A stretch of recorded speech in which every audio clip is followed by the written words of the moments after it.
Dengan Ibu siapa? Selamat pagi, saya Ayu Setiawati. Dengan Ibu Ayu, ada yang bisa saya bantu? Jadi gini Bu, kemarin kan saya membawa anak saya Akila yang berumur 11 bulan ke posyandu. Dan berat badannya itu bertambah, tetapi kata petugas berat badannya itu tidak naik. Oh, kalau begitu anak Ibu Ayu tidak mencapai kenaikan berat badan minimum atau KBM yang sudah ditentukan oleh KMS. Jadi apa yang harus saya lakukan agar anak saya bisa mencapai berat badan yang minimum? Sebelum itu Ibu bisa menceritakan makanan dan minuman apa yang sering Ibu berikan kepada Akila. Pada pagi hari saya biasa menyusui Akila, dan pukul 9 saya memberikan Akila bubur kacang hijau, dan bubur itu memiliki tekstur yang lumayan padat. Yang sudah Ibu berikan sudah sangat bagus. Untuk anak seusia Akila memang dianjurkan untuk mengkonsumsi bubur yang agak padat, dan itu dapat membantu pertumbuhan yang lebih baik. Setelah itu apalagi yang Ibu berikan kepada Akila? Setelah pada pukul 11 saya memberikan Akila susu dan hingga tertidur, dan setelah itu saya memberikan bubur dengan campuran hati ayam. Selanjutnya pada sore hari apa yang diberikan kepada Akila? Untuk sore hari saya memberikan Akila buah pisang, tetapi Akila tidak, hanya makan sedikit. Untuk malam hari apa yang Ibu berikan kepada Akila? Saya hanya menyusui Akila hingga tertidur, dan pada malam hari saya tidak memberikan Akila makanan apapun selain susu. Jadi Ibu tidak memberikan makanan apapun kepada Akila saat malam hari? Tidak, hanya susu saja, dan itu Akila hingga tertidur sampai pagi. Makanan dan minuman yang Ibu berikan kepada Akila sudah sangat bagus. Untuk kedepannya Ibu bisa memberikan makanan dan minuman kepada Akila pada saat malam hari untuk mencapai berat badan minimum sesuai AMB dan KMS. Baik Bu, saya akan mencoba untuk memberikan makanan Akila pada malam hari sebelum tidur. Terima kasih Bu atas sarannya. Terima kasih Bu atas penjelasannya. Assalamualaikum Bu. Waalaikumsalam Bu, bagaimana kabarnya hari ini? Alhamdulillah baik Bu. Oh iya Bu, ada hal yang ingin saya tanyakan ke Bu Bidan terkait dengan anak saya yang susah diatur makan. Baiklah, sebelum berbicara lebih lanjut, perkenalkan, nama saya Aulia yang bertugas pada siang hari ini. Maaf Bu, kalau boleh tahu nama Ibu siapa ya? Nama saya Anggun Bu. Baiklah Ibu, jangan sungkan untuk berterus terang apabila ada keluhan dan jika bertanya kurang jelas. Oh iya, baik Bu. Mengapa anak Ibu susah makan ya?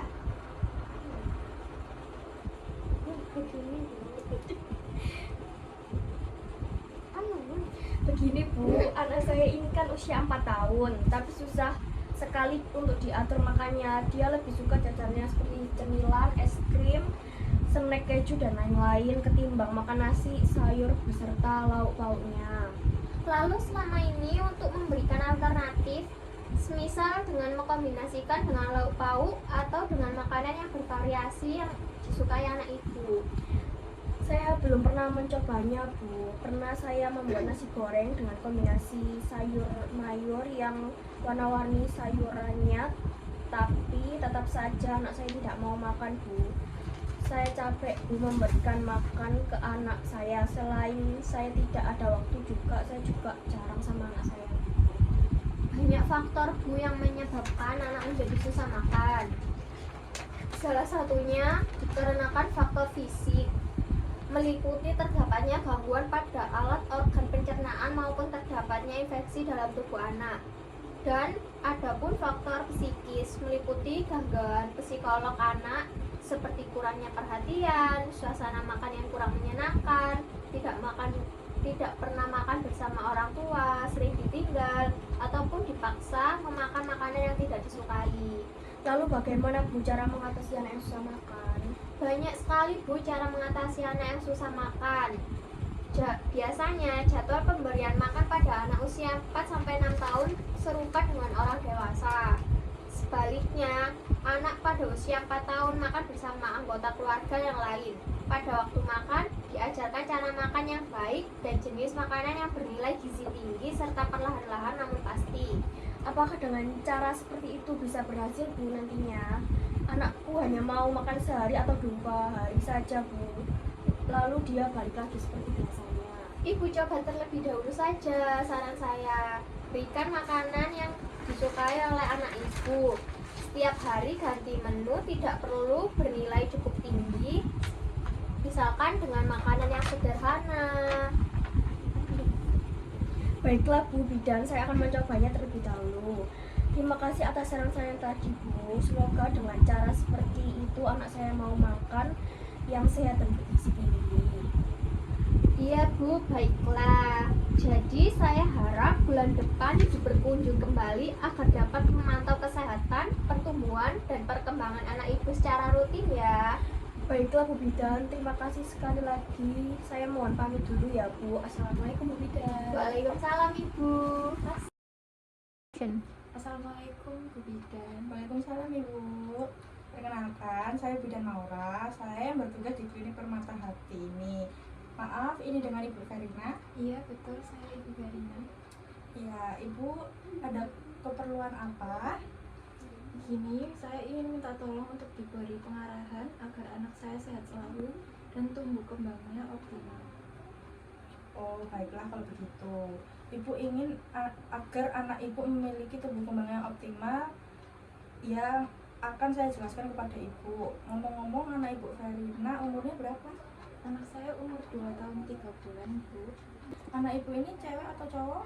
Anak saya cowok, Bu Bidan. Anak keberapa Ibu? Anak pertama, makanya saya sangat khawatir dengan tumbuh kembangnya. Oke, baik Ibu. Sekarang anak Ibu sudah bisa apa saja? Sudah bisa berjalan dan sering menirukan gerakan saya. Oh, syukurlah kalau begitu. Perkembangan anak Ibu itu sangat baik sekali. Terima kasih. Tapi saya takut kalau dia sedang bermain. Kenapa Bu? Karena suka main robot-robotan dan saya khawatir di situ ada banyak teman. Kalau sedang bermain, anak Ibu ada yang mengawasi atau tidak? Kebetulan saya sendiri, tapi saya juga sering meninggalkan seperti saya tinggal masak dan bersih-bersih. Oh, Ibu tidak usah cemas. Asal daya tahan anak Ibu itu bagus. Pasti anak Ibu tidak akan kenapa-kenapa dan tidak mudah terserang penyakit. Lalu cara agar daya tahan anak saya baik bagaimana, Bu? Apakah anak Ibu masih minum ASI? Iya, Mas. Bagus sekali Ibu. Dari segi pemberian makanan, Ibu sebaiknya selalu memberikan anak Ibu ASI setiap kali anak Ibu minta. Kemudian untuk makanan tambahan, berilah nasi atau bubur yang disertai bayam atau sayuran apa aja dan memberi lauk seperti tahu, tempe, ikan atau daging. Selain itu, Ibu juga dapat memberikan makanan selingan 2 kali sehari seperti biskuit, bubur kacang hijau atau buah-buahan. Baik, Bu Bidan. Apakah Ibu sudah paham dengan apa yang saya jelaskan barusan Ibu? Sudah paham. Oke. Kalau begitu, tentang makanan tadi yang sudah saya jelaskan tadi bisa dilakukan besok gitu. Sudah begitu aja Ibu. Baik, terima kasih Bu Bidan. Iya, sama-sama Ibu. Selamat pagi Bu Bidan. Selamat pagi Ibu. Sebelumnya perkenalkan, nama saya Bidan Maura. Ada keperluan apa ya Ibu? Ada yang bisa saya bantu? Iya Ibu Bidan, ini saya mau konsultasi Ibu Bidan. Saya baru melahirkan dan masih masa nifas, tapi air susu saya tidak lancar Ibu. Kalau boleh tahu, nama Ibu siapa? Nama saya Anita Ibu. Kalau boleh tahu, Ibu Anita usianya berapa? Usia saya 22. Baik Bu Anita, apa yang Ibu rasakan sekarang?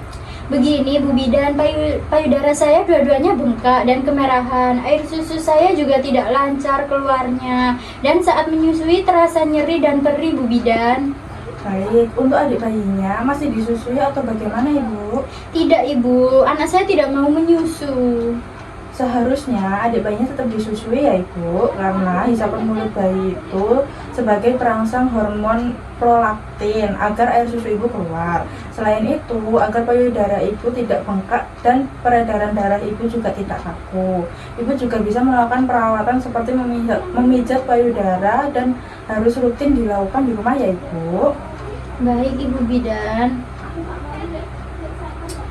Baik ibu, kalau bisa ibu tidak mengonsumsi minuman yang berkafein seperti kopi. Ibu juga harus memakan makanan yang bergizi agar ASI ibu juga lancar.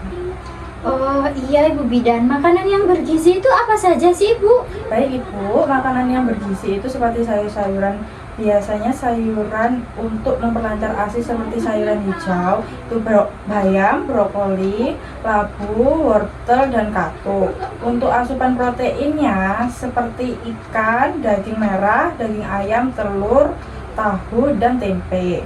Dan untuk suplemen pendukungnya, ibu bisa mengonsumsi obat pelancar ASI seperti Lactamor untuk kalsiumnya juga ibu. Bisa meminum susu almond agar ASI ibu lancar dan banyak. Iya, baik Ibu Bidan. Ibu Bidan, cara memijat payudara yang baik dan benar itu seperti apa sih Bu? Baik ibu, saya akan menjelaskan bagaimana cara memijat payudara yang benar. Untuk itu melakukan pijatan payudara ya ibu. Baik, yang pertama pijatan di bagian areola. Ibu bisa menggunakan baby oil atau minyak zaitun untuk mengompres bagian areola tersebut. Tuangkan baby oil atau minyak zaitun di atas kapas, lalu letakkan di bagian areola selama 2 menit. Setelah 2 menit, putar searah jarum jam dan tarik secara perlahan. Kemudian lakukan pijatan pada bagian areola, olesi secukupnya dengan baby oil atau minyak zaitun. Lakukan pijatan dengan ibu jari dari bagian atas samping sampai bagian bawah. Langkah selanjutnya, pijatan di bagian payudara. Pijatan pertama bisa dilakukan menggunakan buku-buku jari dari atas, samping, bawah, dan kembali ke atas. Lalu melakukan gerakan memutar dari atas ke bagian putih dan lakukan ke seluruh bagian payudara. Lalu usap bagian payudara dari atas sampai ke arah puting. Lalu gerakan ditekan-tekan ke seluruh payudara agar rileks. Dan yang terakhir, mengguncangkan payudara dengan kedua tangan lalu lepaskan kedua tangan. Prinsipnya seluruh tahapan gerakan pemijatan bisa dilakukan sebanyak mungkin dan senyamannya. Setelah melakukan pemijatan payudara ini, bisa dikompres atau siram dengan air hangat dan air dingin secara bergantian. Baik ibu, seperti ini memijat payudara yang baik dan benar. Ibu bisa melakukan pemijatan seperti ini tadi di rumah dan dilakukan secara rutin agar ASI yang keluar lancar dan banyak. Oke, terima kasih ya Ibu atas penjelasannya Bu Bidan. Ya, sama-sama Ibu. Apakah penjelasan dari saya sudah jelas Ibu? Iya Ibu Bidan, sudah jelas. Ya, sudah. Terima kasih Ibu sudah konsultasi di klinik kami. Iya Ibu Bidan, jadi payudara saya harus dipijat setiap hari ya Ibu. Terus harus sering-sering menyusui dedek bayi agar hisapan dedek bayi bisa merangsang air susu saya, sehingga ASI saya lancar. Lalu saya tidak boleh mengkonsumsi minuman yang berkafein seperti kopi gitu ya Ibu. Iya Ibu, betul sekali. Untuk Ibu, jika ada keluhan bisa datang kembali ke klinik ya Bu. Dan tetap semangat Ibu agar Ibu tidak stres dan ASI-nya lancar. Baik, ada yang ingin ditanyakan lagi? Sudah cukup Ibu Bidan. Terima kasih ya Ibu Bidan. Baik Ibu, sama-sama. Semoga sehat selalu Ibu dan adik bayinya. Terima kasih.